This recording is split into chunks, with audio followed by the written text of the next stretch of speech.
నా నాలుకను చల్లార్చుటకు లాజరును పంపుము. లాజరును అనే మాట వాడేటప్పుడు బహుశా ధనవంతుడు సిగ్గుతో తలంచుకున్నాడేమో కదా.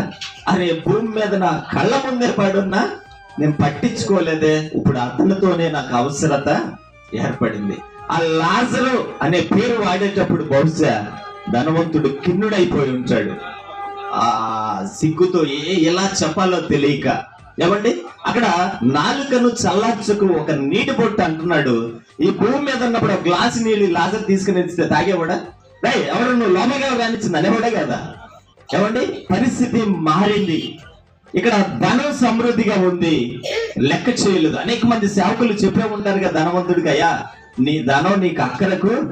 ఇప్పుడు కరోనా టైంలో మనం ఆలోచన చేద్దాం. బాగా ధనం ఉన్న వాళ్ళు ఎంతమంది మాయమైపోలేదండి. వారి ధనం వారి ప్రాణాన్ని కాపాడగలిగిందా? ధనం కొంతవరకే, కానీ ప్రభు నిన్ను అంతము వరకు నడిపించే దేవుడు. ఈ లోకాన్ని విడిచిన తరువాత ఆ నిత్య రాజ్యంలో నిన్ను ప్రభు ఉంచడానికి సిద్ధంగా ఉన్నాడు.